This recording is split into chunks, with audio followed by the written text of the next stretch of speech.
Hi, welcome to Revodu, It's Physics, Chapter 1 Units and Measurements, Part 1 Introduction. Physics का मतलब होता है knowledge of nature, nature की knowledge. तो हम फिज़िक्स पढ़ते हैं नेचर के बारे में जानने के लिए। अगर हम नेचर के बारे में बेटर जानते हैं तो हम उसका बेटर यूज़ कर सकते हैं।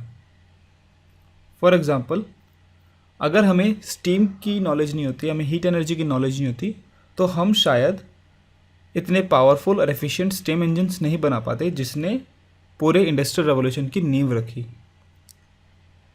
आज हम जो भी टेक्नोलॉजी देखते हैं, जो भी एडवांसमेंट्स देखते हैं, तो हम उसका डायरेक्ट श्रेय शायद इंडस्ट्रियल रेवोल्यूशन को दे सकते हैं। वो इतना बड़ा रेवोल्यूशन था। नेचर के बारे में बेटर जानने के लिए हमें एक्सपेरिमेंट्स करने पड़ते हैं और एक्सपेरिमेंट्स के लिए हमें मेजरमेंट्स लेने पड़ते हैं। मेजरमेंट साइंटिफिक मेथड का एक बहुत इंपॉर्टेंट पार्ट है। इसको एक एग्जांपल के थ्रू समझते हैं। जब आप स्विम करने जाते हैं या बाथ टब में होते हैं तो आप एक वेटलेसनेस फील करते हैं, लेकिन कितना वेटलेसनेस? सपोज़ आपका वज़न पहले अगर 70 किलो था तो अब आप कितना फील कर रहे हैं? तो इसके लिए आर्किमिडीज ने एक लॉ दिया। उन्होंने बोला कि जो आप पे बॉयंट फोर्स लग रहा है, जिसकी वजह से आप वेटलेसनेस फील कर रहे हैं, वो बराबर होता है जितना वाटर हमने डिस्प्लेस किया उसके वेट के बराबर। तो ये अभी एक स्टेटमेंट है और इस स्टेटमेंट को साइंस बनाने के लिए हमें एक्सपेरिमेंट्स करने पड़ेंगे। तो यही हुआ, हमने एक एक्सपेरिमेंट सेटअप बनाया। सपोज़ ये एक बाथ टब है और ये एक एम्प्टी कंटेनर है और यहाँ पर मार्किंग है। अब इसके अंदर आप गए और उसके बाद आपने देखा कि आपका एपरेंट वेट कितना आया। फिर आपने उसके बिना पानी के बाहर देखा था आपका रियल वेट कितना था, और फिर आपने मेजर किया कि यहाँ पे कितना पानी स्पिल हुआ, मतलब हमने कितना वाटर डिस्प्लेस किया। तो अगर ये दोनों चीज़ें अगर बराबर आती है, लेफ्ट हैंड साइड और राइट हैंड साइड बराबर आती है, तो इसका मतलब आर्किमिडीज सही थे, और अगर नहीं आती तो आर्किमिडीज गलत थे। सिमिलरली पूरे फिज़िक्स के अंदर हम इसी तरह साइंटिफिक मेथड यूज़ करके किसी थ्योरी को प्रूव और डिस्प्रूव करते हैं। बिना एक्सपेरिमेंट्स के स्टेटमेंट्स बस एक फ़िलॉसफी भर है। उनको साइंस बनने के लिए एक्सपेरिमेंट्स के थ्रू गुजरना पड़ता है। तो चलिए मेजरमेंट के बारे में पढ़ते हैं। फिज़िक्स के अंदर हम बहुत सारी क्वांटिटीज़ को मेजर करते हैं, जैसे कि length, time, mass, current, force, pressure, temperature, heat energy और बहुत कुछ। लेकिन हम किसी भी चीज़ को मेजर कैसे करते हैं? मेजरमेंट का मतलब क्या है? हम फिज़िकल क्वांटिटीज़ को मेजर करते हैं बाय कंपैरिजन। इस एग्जांपल से क्लियर हो जाएगा।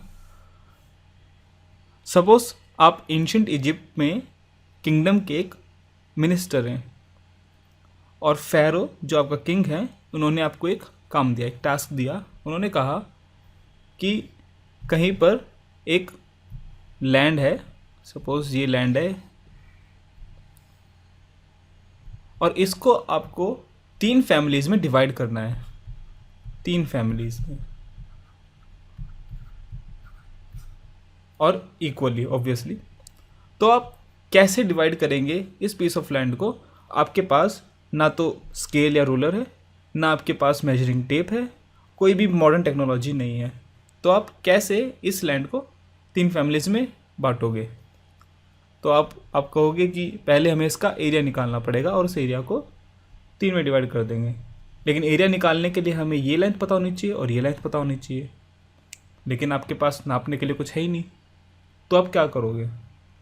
सोचिए। आप शायद बोलोगे कि हम किसी तरह किसी एक चीज़ से इसको मेजर करते हैं। सपोज़ कोई स्टिक से, या कुछ स्टिक जैसी कुछ और लेंथ से, कोई कपड़े से, कुछ से। इसी तरह उस मिनिस्टर को एक आइडिया आया।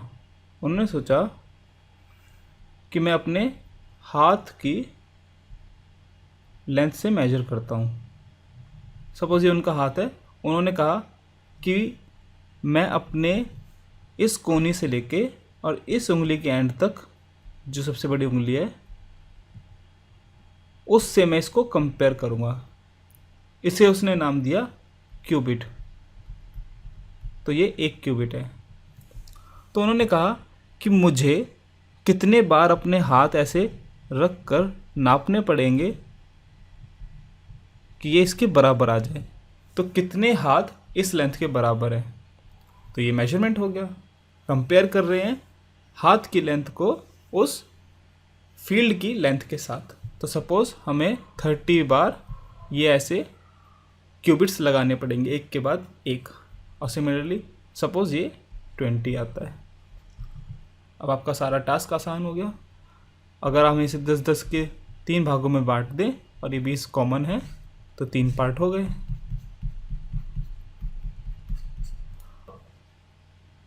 एंशिएंट इजिप्शियंस इसी तरह मेजर करते थे। वो लेंथ्स को क्यूबिट्स के साथ कंपेयर करके उन्हें मेजर करते थे। हम रूलर के साथ भी कंपेयर ही करते हैं। हम रूलर के साथ अगर कोई मेजरमेंट ले रहे हैं तो कंपेयर कर रहे हैं। सपोज़ ये एक पेंसिल है,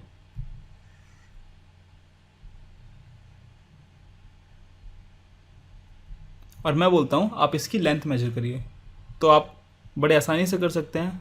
आप एक स्केल लेंगे, पहले आप 2 पॉइंट लेंगे, 2 एंड पॉइंट्स, फिर आप स्केल लेंगे और स्केल को ऐसे रखकर आप देखेंगे अगर ये 0 पर है तो आप देखेंगे ये कौन से नंबर पर आता है। सपोज ये 12 पे आता है, ऐसे नंबरिंग है, ठीक है। तो आप क्या बोलोगे, लेंथ ऑफ पेंसिल कितनी है, 12 सेंटीमीटर। इस 12 सेंटीमीटर का मतलब क्या है, आपने क्या बोला कि जो ये पेंसिल की लेंथ है वो इस यूनिट के या फिर इस डिस्टेंस के, जिसे यहाँ पर 1 सेंटीमीटर लिखा हुआ है, उसके 12 गुना है। मतलब अगर मैं इस लेंथ को 12 बार इधर रखूँ तो वो इसके बराबर हो जाएगा, कंपैरिजन, ठीक है। इसी तरह हम वेट्स भी मेजर करते हैं। आपको पता है कि तराजू कैसा होता है। सपोज ऐसा तराजू है,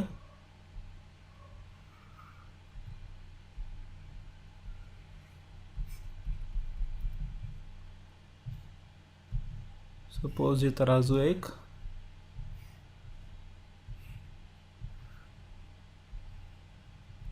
तो हमारे पूर्वजों ने ये देख लिया था कि अगर ये लेंथ बराबर है तो जो वज़न यहाँ है वही यहाँ होना चाहिए इसे सीधा रखने के लिए।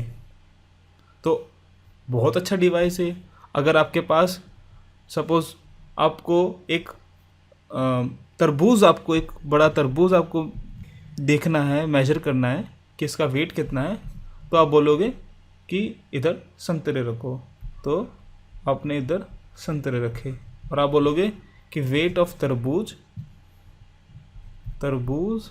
Equals to 5 times weight of संतरा, और आपने बोला कि अब संतरे के साथ ही हम सारी चीज़ मेज़र करेंगे। आपको एक पत्थर है तो बोलेंगे वो 10 गुना है संतरे के, अगर कोई इंसान है तो बोलेंगे वो 1000 गुना है संतरों के। तो मेजरमेंट क्या है, कंपैरिजन। हम एक चीज़ को जो अननोन है दूसरी चीज़ के साथ कंपेयर करते हैं। तो आपने जैसे अभी पीछे देखा, जैसे फील्ड हमने कैसे मेजर की, हाथ के साथ, क्यूबिट जिसे हम बोले, ठीक है। और हमने लेंथ ऑफ पेंसिल कैसे मेजर करी, सेंटीमीटर के साथ। हम जिस क्वांटिटी से कंपेयर कर रहे हैं अननोन क्वांटिटी को, हम एक तरीके से उसे स्टैंडर्ड मानते हैं। जैसे कि वहाँ पर एक क्यूबिट स्टैंडर्ड था। कोई भी लेंथ अगर इजिप्ट में तुम मेजर कर रहे हो तो तुम उस स्टैंडर्ड से, उस क्यूबिट से ही उसे कंपेयर करोगे। और सिमिलरली हम जैसे कोई भी लेंथ मेजर करते हैं रूलर के साथ, तो हम उस सेंटीमीटर के साथ ही कंपेयर करते हैं, या फिर हम मिलीमीटर के साथ कंपेयर कर सकते हैं, या हम किसी चीज़, लेकिन वो एक स्टैंडर्ड होना चाहिए जिसे हर कोई समझता है। उस स्टैंडर्ड को हम क्या बोलते हैं, जो स्टैंडर्ड के साथ हम कंपेयर कर रहे हैं चीज़ों को, उसे हम बोलते हैं यूनिट। यूनिट मतलब standard with which we are comparing a physical quantity to measure it. Okay, तो यूनिट का मतलब समझ में आ गया। तो इसका मतलब जिस चीज़ के साथ हम कंपेयर कर रहे हैं वो यूनिट है।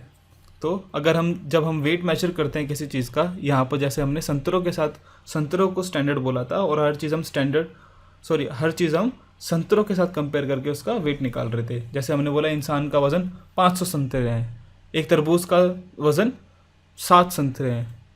सिमिलरली इस टाइम प्रेजेंटली हम मास के क्या क्या यूनिट्स यूज़ करते हैं, वो है kilogram, gram, pounds, slugs, atomic mass unit etcetera. ये सब मास के यूनिट्स हैं, मतलब ये मास के स्टैंडर्ड्स हैं जिसके साथ हम अदर क्वांटिटीज़ कंपेयर करते हैं उनका मेजरमेंट के लिए। लेंथ के लिए क्या है,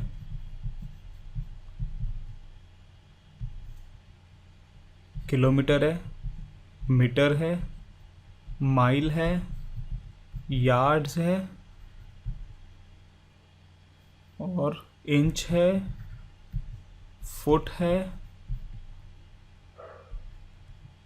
एस्ट्रोनॉमिकल यूनिट है जो कि डिस्टेंस है अर्थ और सन के बीच में, पार्सेक है, ये मैं आपको पैरालैक्स में बताऊंगा, या फिर लाइट ईयर है। ये सब लेंथ के यूनिट्स हैं। टाइम के यूनिट्स क्या है, टाइम हम कैसे मेजर करते हैं, किसके साथ कंपेयर करके, सेकंड्स, जैसे सेकंड्स है, आवर है, मिनट है, मंथ है, ये सब यूनिट्स हैं एट्सेट्रा। एक और चीज़, जब हम किसी भी फिज़िकल क्वांटिटी को रिप्रेजेंट या दर्शाते हैं तो हम पहले तो एक नंबर लिखते हैं और उसके बाद उस यूनिट का नाम लिखते हैं।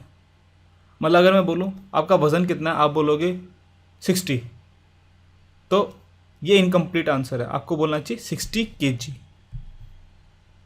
सिमिलर, समझ गए? तो मतलब मास कैसे लिखोगे आप, वो नंबर और यूनिट्स, नंबर के बाद यूनिट्स आते हैं। ऐसे अगर मैं पूछूं कि अर्थ को कितना टाइम लगता है सन के अराउंड मूव करने में, तो आप बोलोगे t = 365 डेज। आप जो रेवोल्यूशन है सन के अराउंड, आप उसे कंपेयर कर रहे हैं एक दिन, जो अर्थ जितने टाइम में अपनी एक्सिस के अबाउट एक कंप्लीट रोटेशन लेती है। Okay, thank you.